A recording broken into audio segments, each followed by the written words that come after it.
Combat Antisemitism movement commemorated 80 years, a unique interfaith event at a Muslim center to reflect on the Holocaust. This event featured Holocaust survivors, experts, and interfaith leaders reflecting on its lessons and fostering unity to combat hatred and intolerance. Those who attended the event included Revital Yakin Karakovsky, Lisa S. Katz, Joel Eisdorfer, renowned Holocaust survivor Mark Mayer Apple, and many more. Please watch for a special report. Good afternoon, everyone. Welcome.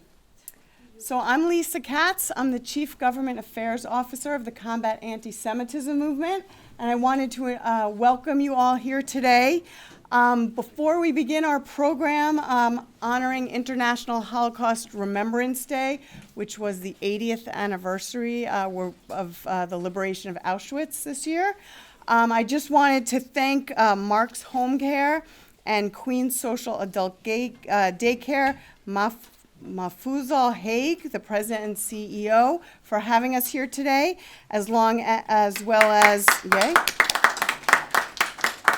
Zafar Iqbal, the clergy liaison from the New York Police Department, thank you. And our host, Raja Azad Gul, thank you for having us here today. And of course, I want to thank everyone who's here in attendance, all our interfaith leaders. Thank you for coming today. It's so important that we all get together, not just one religion, not just two, but so many because, well, I'm going to say it later. But, we are all more alike than we are different, and it's so important to get together to gather and remember today. So please, when we play this video, join us in honoring their memory, reminding the world to remember that to remember the past is to safeguard our future. So please enjoy. How long is the video? It's very short. From still photos to living memory, these Holocaust images speak volumes. These pictures move for the millions who can't. Faces stolen by hatred, now in motion to defy oblivion. Watch them move. Feel the weight of what was taken. In these moving portraits, hear their silent testimony scream. Never forget. Look into their eyes and see why the past demands remembrance. They were more than numbers and images. They were people with hearts, hopes, and endless potential. Their stories warn us. Silence kills. Memory saves.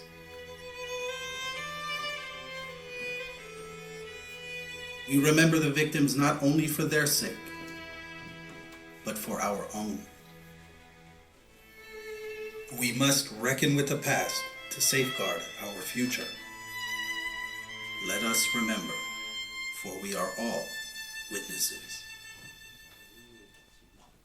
Hi, my name is Rizy Horowitz. I work in an organization called Rachas, who supports, helps, and is there for the survivors.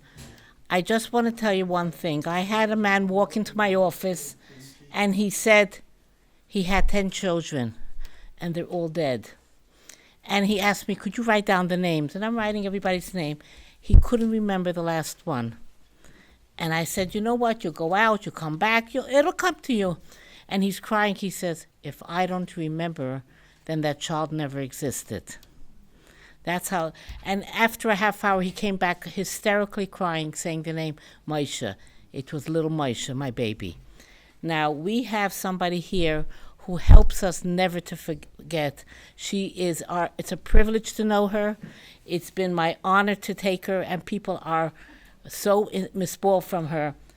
I would like to introduce you to Dolly Rabinowitz, a survivor of Auschwitz.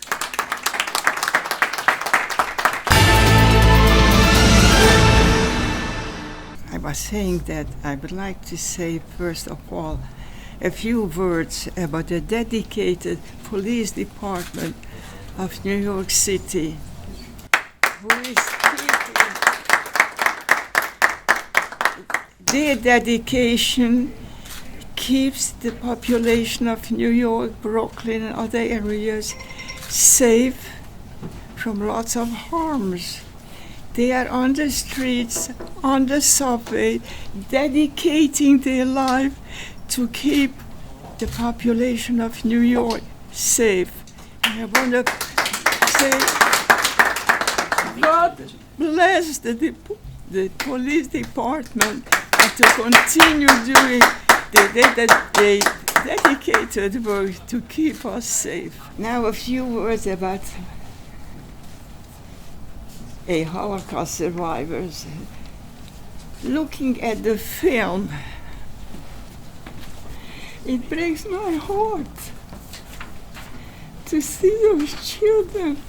I was a young girl myself when I was taken to Auschwitz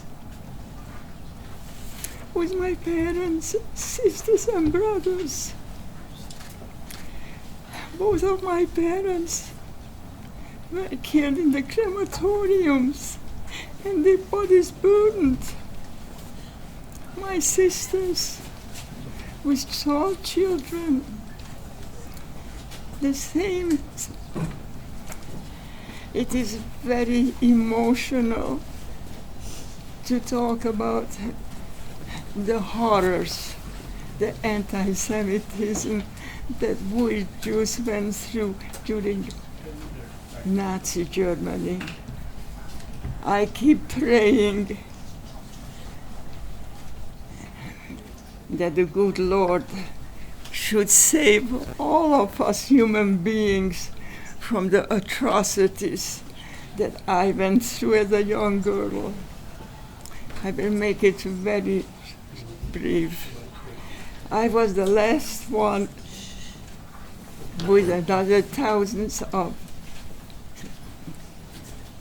Auschwitz people who left on the death march. On January the 18th,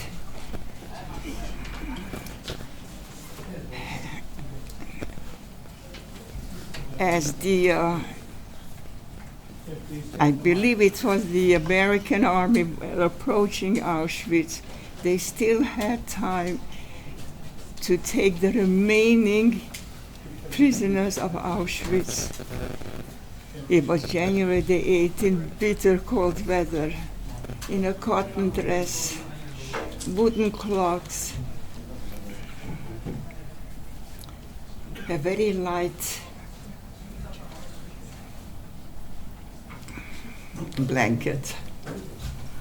We marched day and night without any food, with any drinks, without any rest.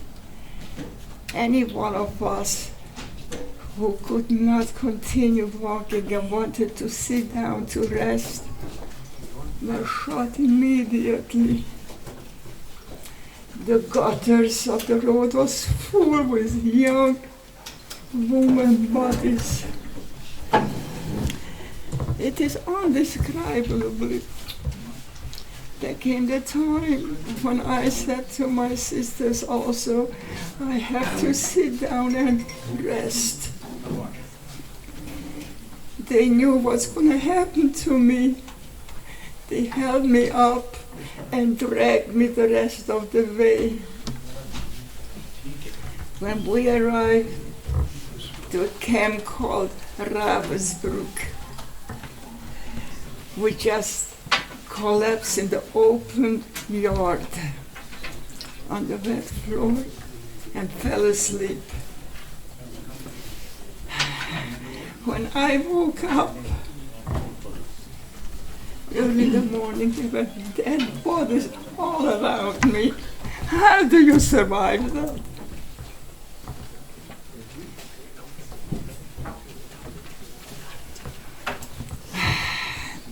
I really want to make it very brief. I was in Auschwitz only 2 days, and I asked one of the guards innocently when I'm going to see my parents. He pointed his hand to a building from where the smoke was coming. And he said, "You smell coming from that building? That's where they are."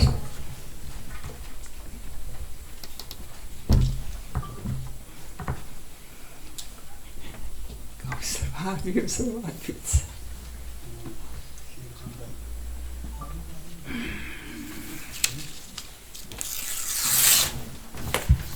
I am not even going to talk more about the horrors that we went through during the Second World War.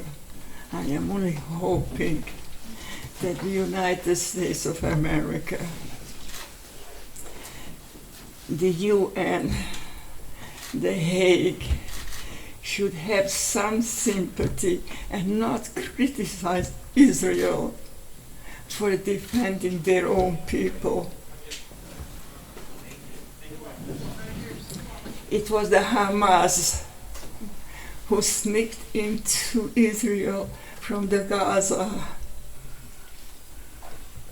kidnapped, killed young children, men and women. I believe it was over 1,000 that they have killed. Some children's bodies was burned.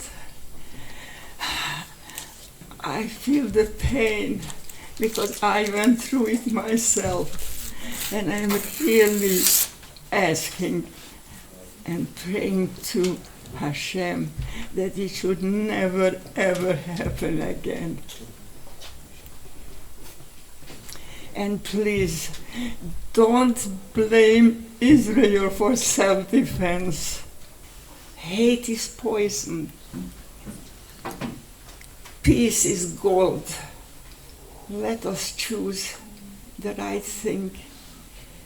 And this educated professor should realize universities are here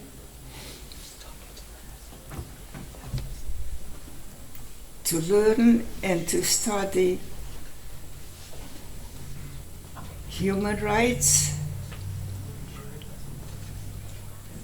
education, to build houses, roads, hospitals, and to let us all enjoy it.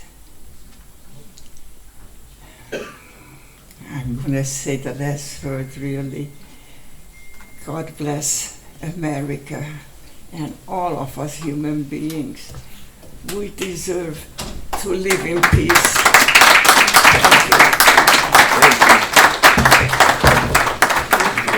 Thank you. Hello, everybody, and Shalom Doli. Thank you for your words, your courage, your resilience, and your support for Israel and the Jewish people. Thank you so much. Hello all, my name is Ravitalia Chin-Krakowski and I live in Tel Aviv. I've been an active member of the Combat Antisemitism movement since its inception 5 years ago. I'm incredibly proud of our global achievement in defending the Jewish people and fostering tolerance and dialogue. We have united leaders, opinion makers, and grassroots activists of all faiths and backgrounds in our shared mission to eradicate hate and build a brighter future. I was honored to participate yesterday in the United Nations commemoration event marking International Holocaust Remembrance Day, the 80th anniversary of the liberation of Auschwitz. This day holds profound significance for the Jewish community worldwide and for me personally. I never thought I would live to celebrate the 80th anniversary of Auschwitz liberation. If I and other survivors like Dolly could survive 8 decades after the Shoah and thrive in the world, in Canada, America, Europe, and Israel, our future is assured. There is no pessimism in my thoughts now. I wish you many years of health and continued impact, making the world a better place. Thank you, everybody. I just want to say I have one prayer to read, but I was at the 60th anniversary of the liberation of Auschwitz, and I sat with unbelievably. Vice President Cheney and Elie Wiesel, as mentioned before, a Holocaust survivor, a incredible author, and a Nobel laureate. And at that time, we said, well, you know, this is the 60th anniversary. 10 years, this kind of hate, we're not going to see this anymore. Well, it's 20 years, and things are getting worse in the world. We all know what's going on. We read the papers. The Jewish community, the Muslim community, we all have to band together. We all have to stand up for each other. And that's the beauty of what Combat Anti-Semitism movement is doing, is bringing people from different faiths to work together and to stand up when there's hate against any of us. So I hope that's the message that many of us can leave with. And I'm going to end with a prayer that was said in England, written by the chief rabbi of England, the Archbishop of Canterbury, the leader of the Anglican movement, and the senior imam, Qari Asim. They wrote this together, and they say this prayer on Holocaust Memorial Day, and that's what I'm going to read now. Loving God, we come to you with heavy hearts, remembering the 6 million Jewish souls murdered during the Holocaust. In the horrors of that history, when so many groups were targeted because of their identity, and in genocides which followed, we recognize destructive prejudices that drive people apart. Forgive us when we give space to fear, negativity, and hatred of others, simply because they are different from us. In the light of God, we see everyone as equally precious manifestations of the divine, and we can know the courage to face the darkness. Through our prayers and actions, help us to stand together with those who are suffering, so that light may banish all darkness, love will prevail over hate, and good will triumph over evil. Amen. Amen. The 80th anniversary of the liberation of Auschwitz, just yesterday, the 80th anniversary. Deeply meaningful to me. My wife's 4 grandparents were all victimized in the Holocaust. Thank God they survived. But we see the dangers. I just want to acknowledge, of course, Raja for helping, of course, spearhead today to the leadership to always come into every community to bring people together. Thank you so much, Raja. We actually have something for you soon, but we'll get to that. I just want to acknowledge David Kletznick, representing the Brooklyn DA. The Brooklyn DA's office is a tremendous partner, of course, also to NYPD. Thank you, David. I know the DA wanted to be here, but I know that he asked you to come to represent him. Your presence here underscores as well the importance of the prosecution side. If someone feels they can commit a hate crime, not just against the Jewish community, but if they feel they can commit a hate crime against any community, that will absolutely be punished to the fullest extent of the law. And we have our full faith in you, David, the DA. So thank you so much for being here, for your partnership to the police department, to the whole community. Now I have the high honor, distinct privilege to call upon the Chief of Brooklyn South, our great friend and leader, Chief Charlie McAvoy.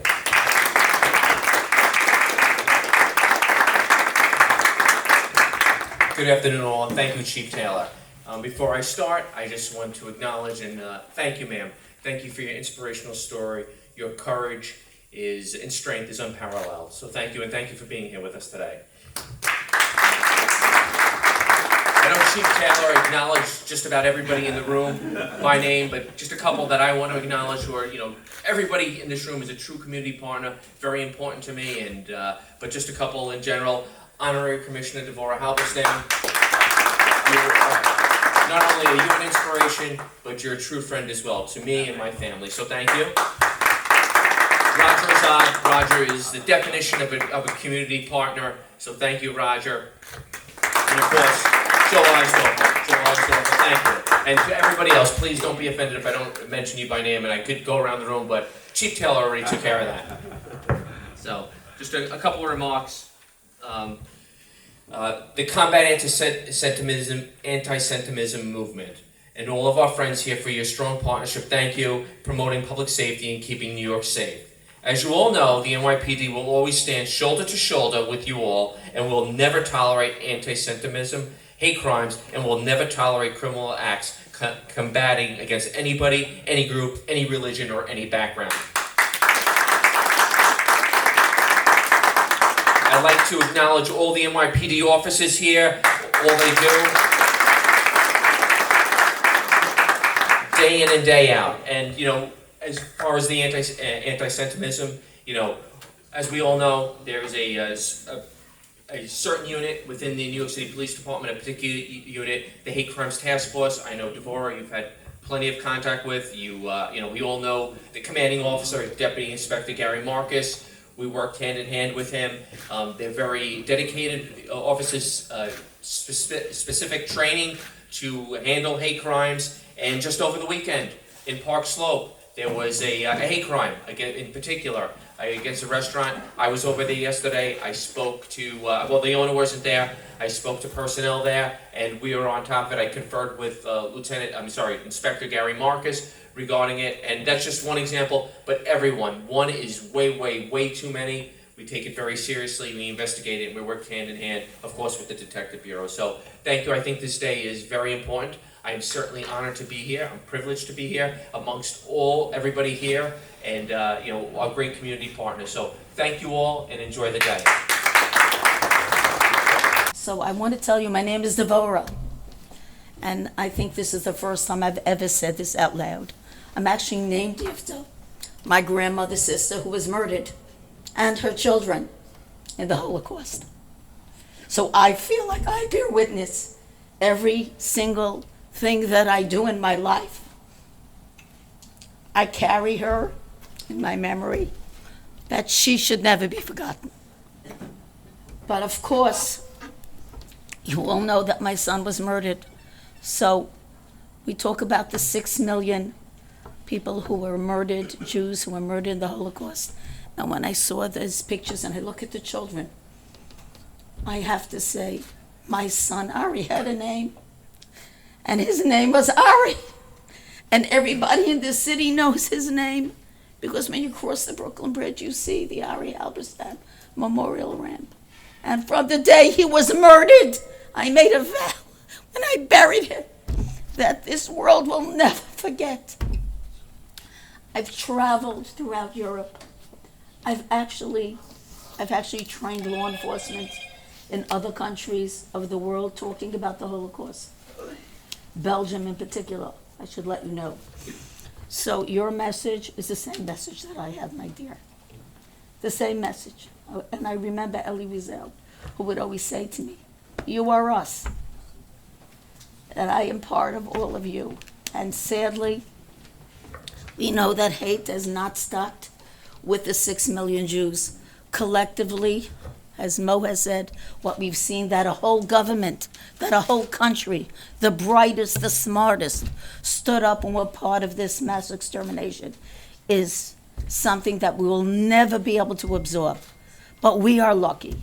I know I am lucky that I live in the United States of America, in a country that believes in the home of the free and the land of the brave, and New York City, which is the most wonderful place, really.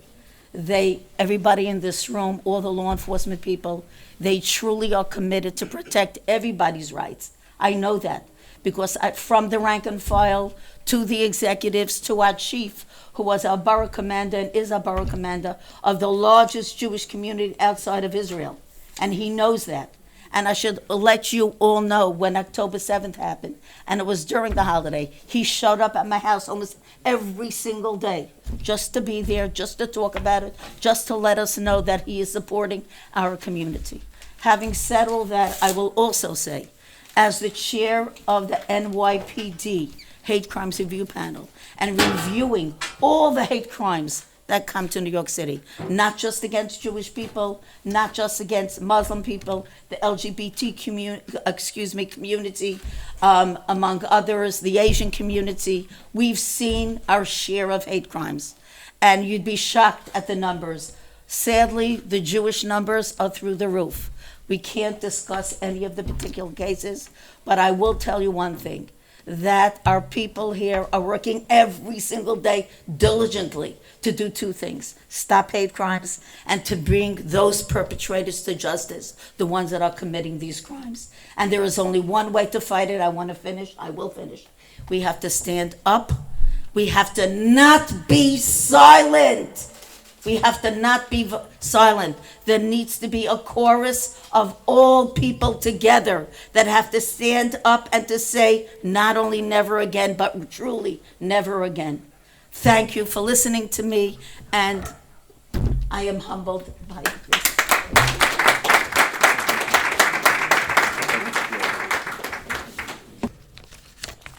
Good afternoon, my dear brothers and sisters over here in the room. Familiar faces, I know personally most of you. Thank you all for coming on such short notice.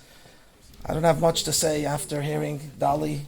Reminds me of my grandmother when she would talk about all her siblings and my grandfather.